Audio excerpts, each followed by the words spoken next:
நான் உண்மைகள் என்னைக்குமே கசக்கும். ஆனா உண்மையா இருக்கும். அதாவது என்கிட்ட பேசுறவங்க எல்லாருமே இதே ஒரு விஷயத்த ஷேர் பண்றனால நான் ஒண்ணு சொல்றேன். நீங்க ரொம்ப உண்மையா இருந்தீங்க, உண்மையா பேசுறீங்க, நியாயமா இருக்கீங்க, இல்ல பெரியவங்க, சின்னவங்கன்னு பாகுபாடு பார்க்காம எல்லாருக்குமே நீங்க சமமா தான் பழகுறீங்கன்னா, கண்டிப்பா உங்கள யாரும் பிடிக்காதுங்க. ஏன்னா, இப்ப இருக்கிற அந்த உலகத்துல கொஞ்சம் வளைஞ்சு நெளிஞ்சு, கொஞ்சம் நடிச்சு, சிரிச்சு, ஏமாத்தி இப்படிதான் போ முடியும். ஏன்னா, இப்ப அப்படிதான் போய்க்கிட்டு இருக்கு. முன்னையாச்சும் நல்லவன் யாரு, கெட்டவன் யாருன்னு ஐடென்டிஃபை பண்ண முடியும். இப்ப அதெல்லாம் கிடையாது. ஒவ்வொரு நல்லவனுக்குள்ளாலயும் கெட்டவன் இருக்கான், ஒவ்வொரு கெட்டவனுக்குள்ளாலயும் நல்லவன் இருக்கான். சோ நம்மளால பார்த்த வாக்குல இவன் நல்லவன் தான் அப்படின்னு சொல்ல முடியாது. ஆனா மிருகத்தை கண்டிப்பா ஐடென்டிஃபை பண்ண முடியும். இப்போ ஒரு நாயை பார்த்தா நாயின்னு சொல்லுவோம், பூனையை பார்த்தா பூனை சொல்லுவோம். ஏன் தெரியுமா? இறைவன் எப்படி படைச்சிருக்காரோ அது அப்படியேதான் வாழ்ந்துகிட்டு இருக்கு. அது மாற கிடையாது. நாய் பூனையா மாறல, பூனை நாயா மாறல. அது அப்படியேதான் வாழ்ந்துகிட்டு இருக்கு. அதனாலதான் மனிதர்களுக்கு பல குணங்கள், பல நிறங்கள் இருக்குது. அப்படி இருக்கிற பட்சத்தினாலதான் நம்மளால ஒரே நிறத்தோட ஒரே குணத்தோட வாழ முடியல. ஏன்னா நம்ம என்ன ஒரு ஜின்னுல இருந்தா வந்திருக்கோம். யோசிச்சு பாருங்க.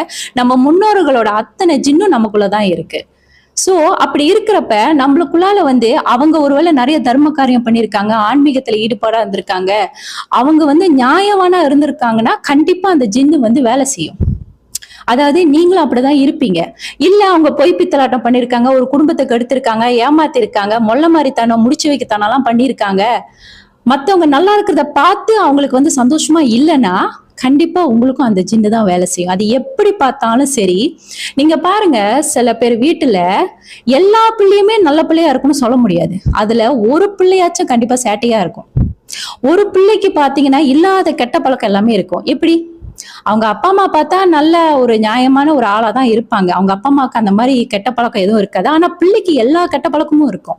பார்த்தா அவங்க தாத்தா, முப்பாட்டன், அவங்க பாட்டன், அதுல இருக்கிற ஏதோ ஒரு ஜின்னு அதுல ஒட்டிக்கிட்டு இருக்கும். சோ இது மாத்த முடியாது. அதனாலதான் யாரா வேணாலும் இருக்கட்டும், நல்லதை சொல்லி கொடுத்து பிள்ளைங்களை நல்வழிப்படுத்தி அவங்கள ஒரு ஆன்மீக ஈடுபாடோடு கொண்டு போனோம்னா என்னதான் கெட்ட ரத்தமா இருந்தாலும் பிற்காலத்துல அது நல்ல ரத்தமா மாறிடும்.